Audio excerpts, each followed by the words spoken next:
Hi, this is Don Orkoskey of WDO Photography, and this is my phone photography one-on-one presentation that was given to the Penn Hills Library. I'm super thankful for the Penn Hills Library for having me out and having me do this presentation. I do teach phone photography classes, and in addition to that, you can follow me and watch this on YouTube if you're not already, and like and subscribe to my YouTube. So we're going to talk about phone photography basics, and there are really two buckets that stuff falls into. The first one is the technical aspects of photography, and the second is the more artistic or aesthetic aspects. Speaking of the technical aspects, we're going to talk about exposure, focus, and the tools that we can use to technically change or hopefully improve our photography. So what is exposure? Exposure just means brightness, right? It's how bright our photo is. Without light, there's no photography, right? So we have some existing amount of light, whether that's the sun or a different light source. There's some amount of light. If we want to create a photo with that, then we need to capture it in our phone's sensor over a period of time, which is typically a fraction of a second. So the sensitivity of our sensor, the time we allow that light to come in and strike the sensor, and the volume of that light that's coming in are all factors into how bright our photo ends up being. More practically, let's talk about how to change our exposure. If a photo is too bright or too dark, we can change that brightness.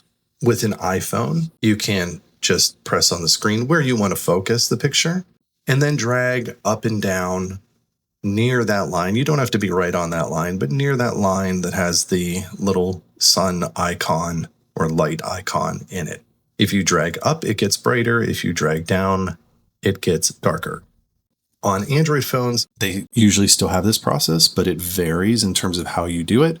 Samsung is a very popular brand of Android phones, and with Samsung, you have to press for a longer period of time on the screen, and it'll bring up a circle that has a little lock on it, and then you drag side to side to change that brightness. The Google Pixel phones, I believe, actually have a brightness bar that is just always there on the side, which makes it handy. But again, there are so many Android phones out there. You just kind of have to look up how to change the exposure on such and such Android phone. But what are we changing? Well, again, time, volume, and sensitivity are the three variables that affect our exposure. So when we change our exposure, we're adjusting the time and the sensitivity. We're not really adjusting the volume because the size of the hole in our lens that the light comes in through is fixed. We can't make it bigger or smaller. We can add light, right? Or we can subtract light, but we can't affect it just within our phone's camera. So whereas we can affect the time and the sensitivity. So if we're adding brightness, we're doing so by adding time. We're using a longer amount of time or adding sensitivity, and both of these things have trade-offs. The more time we add, the more likely we are to have things move and therefore appear blurry. The more sensitivity we add, the more we can end up with noisy or grainy, sort of staticky, as well as flat-looking photos, which are generally uglier than they would be if there were more light. The more time we add, the brighter our photo will be. However, we can end up with one of two types of blurriness as a result. And so if we look at our two example pictures, we have this wood duck that's perfectly frozen in time, and you can see some water droplets, around it that are just frozen there.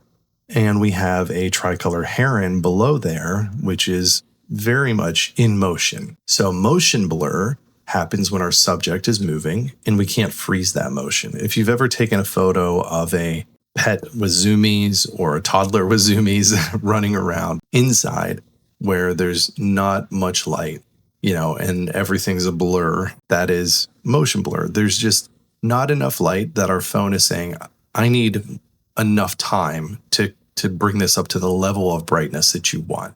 If things are moving, they're going to be blurry. Motion blur can be useful. We can track our subject's movements. You may have seen, especially like race car photos that show the car is, perfectly sharp and in focus, but everything else is got these sort of lines of motion, right? Which is really cool. It's not easy to do. It's one thing with a race car that's off in the distance. It's another thing with a toddler. It's a very cool effect. But, again, it takes a lot of work. You can really see with this tricolored heron that that's what I was trying to do, but it was moving a little bit upwards. So its head is not perfectly sharp. The other type of blur we can have is called camera shake. This is where everything ends up being blurry because we are moving our phone. We're moving the camera, and camera shake is generally not useful. So let's talk about our sensitivity. If we don't have enough light coming in and we need to increase that brightness, we can increase our sensitivity, sort of. What we're actually doing is we're amplifying the signal. So there's less light. Light is information that the photo is built out of, right? And when we increase that signal, we boost that signal, we also are boosting any noise that's there. The end result is that our photos lose contrast. So darker areas don't really have the same level of darkness as they would. Bright areas are, maybe not as bright as they otherwise would be. And we lose color contrast. So colors are more subdued. We lose that color saturation and color contrast. So the colors aren't very different from each other. And we can see that noise. So if you look, it just looks very staticky, right? Especially you can kind of see, especially in the dark areas where it's just kind of staticky looking. The only way to combat that is to add more light to the scene, which, isn't always possible.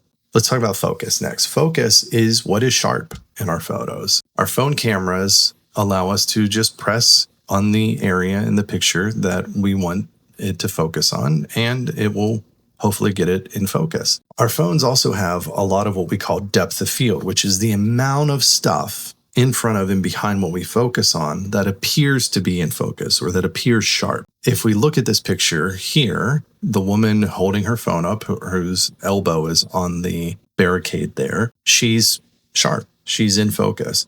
And the guy that is behind her from our point of view, not the guy to the right of her that is physically behind her, but our point of view behind her, the guy in the black hoodie, he is still pretty sharp, but a little bit less. And as we go backwards, there's the guy who's scratching his head, who's less sharp. And then the tent that's behind them, that is significantly less sharp.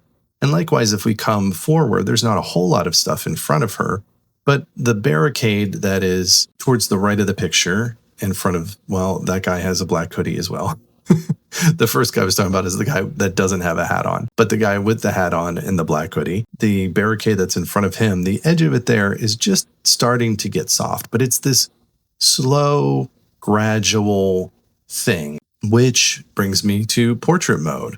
Portrait mode is trying to mimic a shallow depth of field or a very short depth of field, but because of some of the mathy things in our phone, mostly to do with the size of our camera sensor, there's not a good way to actually create a shallow depth of field other than to be very close to what you're photographing.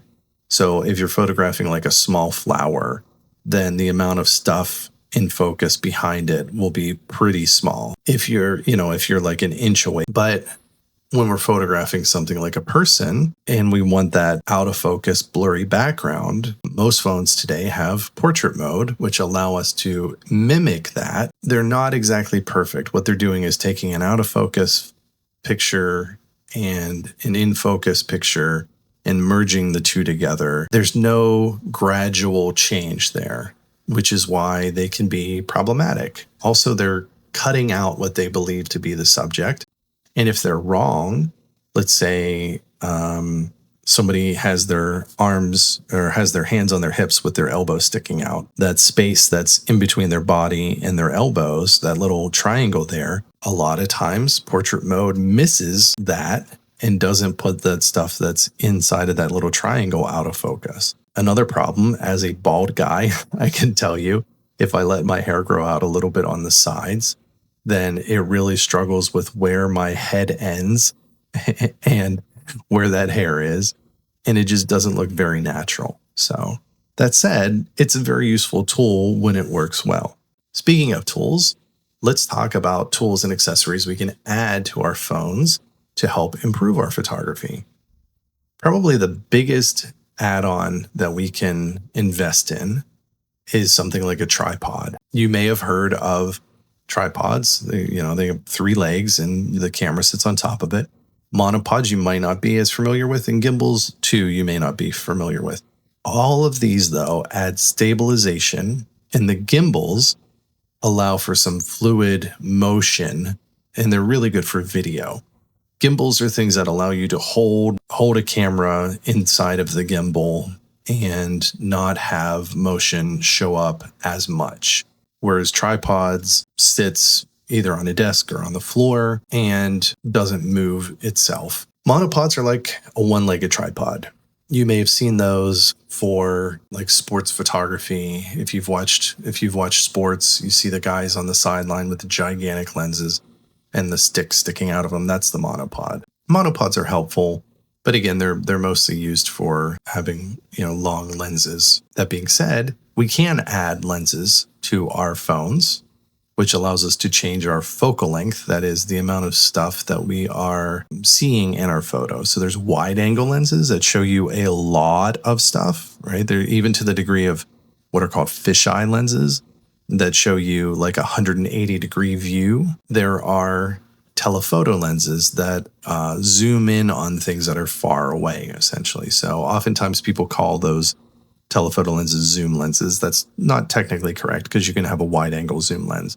Zoom just means that it's able to change that focal length. And when it comes to our phones, there are some that allow that, but some zoom lenses for our phones, but they're not common. And with anything, the more you spend on something like add-on lenses for your phone, the nicer they will be, generally speaking. One other thing in terms of lenses is that there are different ways to attach them. So there are very commonly clips that work. They're like spring-loaded, kind of like a bag clips, or like like a hair clip even, or clothespin, where they're spring-loaded, and so they go, the lens itself clicks on or clips onto the back of the phone where the camera is. And then there's a front piece that will basically sit on your screen. The problem with those is they oftentimes will activate the screen. So they're basically useless.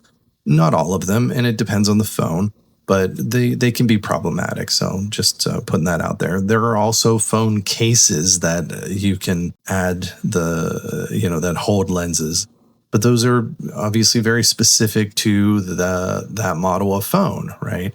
And the third one is kind of the in-between, which is something that will clip onto the sides, like it'll clamp basically onto both sides of the phone, allows you to move that lens into place up and down or side to side so that it is covering your camera's lens. And those, I think, are the best. They're not that expensive in the grand scheme of things, and they're super helpful for, again, changing what we want to photograph. There are also different filters, so they filter light in different ways. You can have colored filters. There's special effects filters that will make little starbursts. There are ones that are like kaleidoscope filters and different things like that. There's also macro filters, and there are macro lenses. Macro just means life size, 1:1. So this photo of my cat's eye, that's Glosha's eye, was taken with a macro lens. So again, they come in either lenses or filters. And then there are add-on lights, which allow us to add some additional light. So there are little LED panels that you can clip on, and there are ring lights where the phone clips in the middle of those. Those you see a lot for folks that are doing blogging and vlogging, and they tend to be attached to a tripod, essentially. Now let's jump into the artistic side of photography, or the aesthetics, which is how we make our photos visually pleasing, or at the very least interesting, right? Because some things are interesting but not necessarily pretty. So we're going to talk now about how we do that. And we're going to start by talking about framing, then about composition, and then about the principles of design. So let's jump right on in. Framing is really important because if you are in a space where you can do this, I encourage you to do so. So stare straight ahead and put your arms out straight out from your shoulders. Turn your palms towards where you're looking and start wiggling your fingers and just move your arms back and forth a little bit while keeping your eyes facing perfectly straight ahead. And you'll notice that you start to see those fingers in your periphery wiggling. But then they disappear when you go backwards and then they reappear again. But they're they're not stuff that you're really paying much attention to. And that's because they're outside of our frame of vision. There's not an edge there, right? There's no blackness, there's no frame, there's just nothingness beyond there, right? Which is why if something is moving in our periphery or something grabs our attention there, we tend to look in that direction. We move our eyes, we move our head, we move our bodies. We are very aware of our subject, but in photography and videography, we don't have that ability to move, to shift that, right? So what we see within the frame is what is trapped within that frame. So it's important to understand what is there. Does it belong? Is there something that's missing, right? The fact that we move our eyes to see what we're focused on is one reason that things like photobombing became a thing. It was very easy to, for somebody to stand in the background and make a funny face if the person taking the picture is so focused on the person that they're photographing, right? Or the object that they're photographing. So being aware of everything that's happening within that frame, because again, it's not naturally how our brains work, it goes a long way to helping improve your photography. So let's talk about composition. Composition is how we arrange elements in our photos. And if you think back to language composition classes where, you were taught sentence structure, our sentences are nouns, and those nouns are doing an action, which is a verb. And we can have things that describe both the noun and the verb, right? Adverbs and adjectives. We can have other objects in our sentence, right? How we put that together so that we're communicating that information is composition, right? It's how we compose those sentences, which then become paragraphs and then become whole stories. When learning visual composition, which again is very similar to language composition, it's really important to first be patient with yourself. A lot of times, if we're taking pictures, we're somewhere where there's something interesting happening. We're often with other people.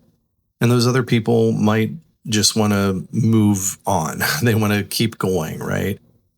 So you may feel pressured. Or if they're the subject of the photo, they might just be like, just take the picture, right? They don't want to wait for you to get it right. But if you are able to, then take your time, be patient, look for what it is that you're photographing and think about what you're trying to say about that subject.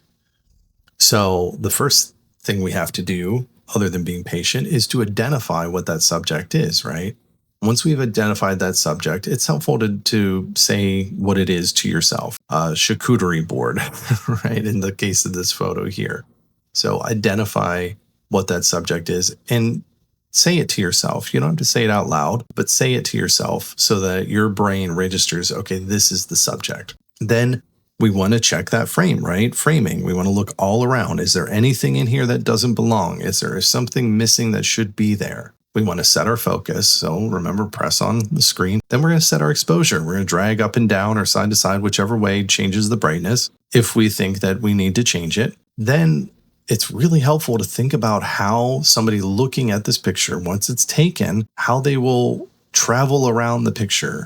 So if you close your eyes and open them, see what you're first drawn to and think about, where it is. And then where do your eyes go next, right? How do you look around and really take in this image? Because unlike a written story where things are, follow those rules of composition, whereas in English, things are read left to right, top to bottom, right? A photograph doesn't work that way. Our eyes tend to be drawn to brighter spots, especially if there's high contrast there. So it would be natural to look at this picture and see these plates because they're very bright, but there's also a lot of dark areas around them. Or even this little cup of mustard or butter, or I honestly don't know what it is that's in the very front there that has that little blue stripe, right? It's very bright. It's close to us. It's taking up quite a bit of room in the picture. And there's good contrast there. Those areas are where our eyes are likely to start. And then we're going to travel around them. And depending on which one of those we start out, we might travel down the bread that's towards the front there, and then look up towards the meats and cheeses and go back through the charcuterie board, see the chair rail, go up towards the picture that's there, come back down by the plates, come around the table because it's kind of got this circular top to it, right? Maybe get distracted by the leg of the table and that little bit of light that's kind of in the middle underneath there, and before coming back up and maybe moving on to the next picture. Think about that because it's important to understand what the viewer is seeing if they are going to spend the time to understand what we're saying with this picture and to take it in and absorb the entire story, or if they're just going to read the headline and move on. The next thing that we can do is look for the design principles that we are using and employing and see if they're helping to tell that story or if they're detracting from the story. So, what are design principles? They're essentially visual shorthand. They invoke a widely understood, almost always culturally shared meaning or emotion. They provide ways for us to arrange our elements, to compose our elements, and to add context or additional properties that people who have a shared lived experience can understand when it comes to the story we're telling. If we look at this picture of this stream, there's perspective there, right? It goes back along the shoreline there. There's also this sort of triangular bit of the sky coming down, pointing towards that spot in the distance. So we're really drawn by these sort of big triangular shapes towards that back area there. But then we bounce back and forth because we've got the bright water that's in the front. This was taken with a long exposure. That is a lot of time. So the water is very smooth looking. As a result, we also see like the brightness on the tops of these rocks, right? So we kind of bounce back and forth between those things, right?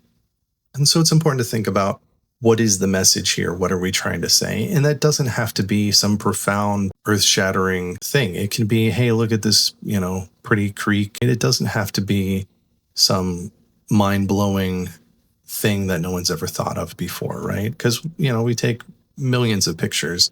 I'm just going to go over a couple of design principles just to save time. But my favorite by far is movement. And like a lot of these, movement can be implied or it can be explicit. We can understand that action is happening. So like this larger picture to the top here is an osprey. They fly. We know that they don't just hover in the air like that, right? They actually have to flap their wings and they have to move forward. Even though it's frozen there, that movement is implied. If you take a picture of someone jumping in the air, we know people don't hover. There's implied motion there. But there's also explicit motion we can show. And explicit motion can show chaos or madness. It can really aid that story that we're telling by just adding that level of activity and action to it. Color theory is incredibly complex and dense as a subject.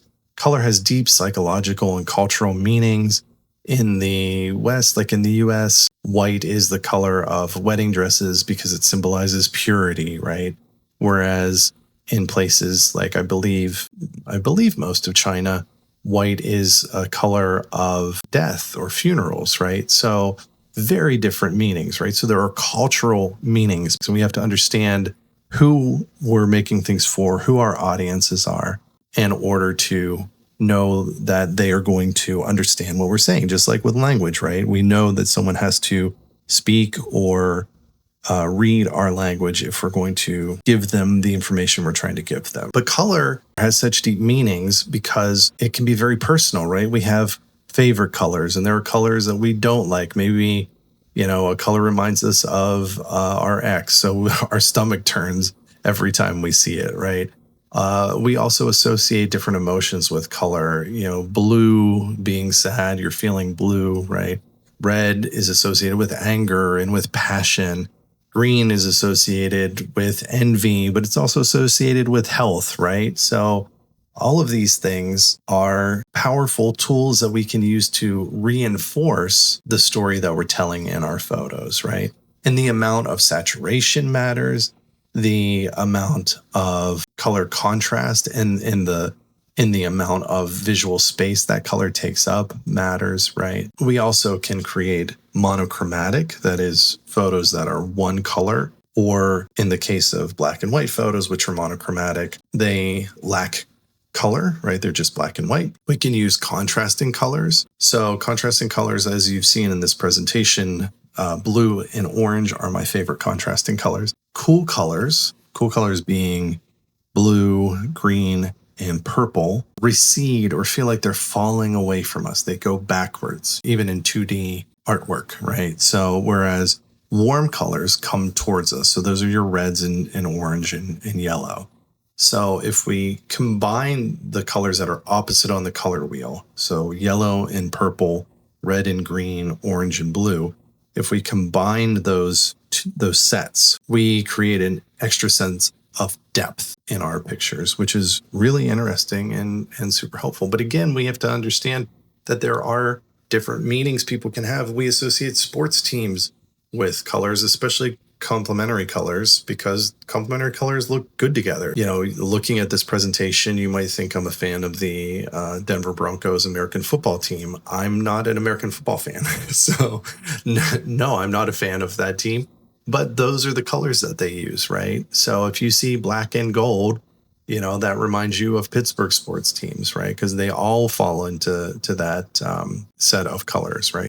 We can really use those not so much as the primary explainer, but we can use those colors to reinforce what we're saying. So if what we're talking about is somebody being angry, then their face being red, that is going to reinforce that, right? If we're taking a picture of a single tree at the top of a hill in wintertime, just making it a little bluer kind of gives us that sense of isolation and cold. Color is fascinating and very fun to use.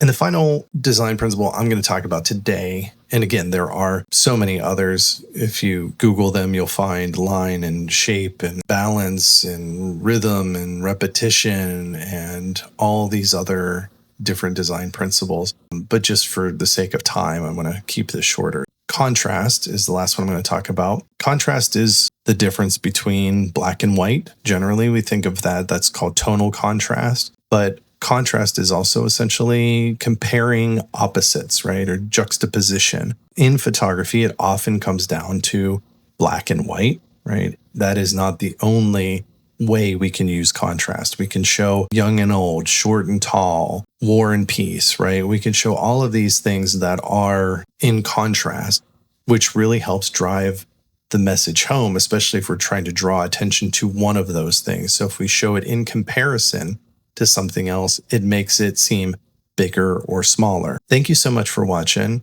I really appreciate you doing so. And I want to once again thank the Penn Hills Library for asking me to do this. And if you're watching this on YouTube, please like and subscribe. If you're watching this somewhere else, feel free to like and subscribe. Visit me at wdophoto.com to sign up for my monthly newsletter and to read a bunch of articles that help you with phone photography and photography of a variety of types. Nature and wildlife, professional photography, all sorts of stuff. I've got lots of information out there and a bunch of free resources. So please check that out.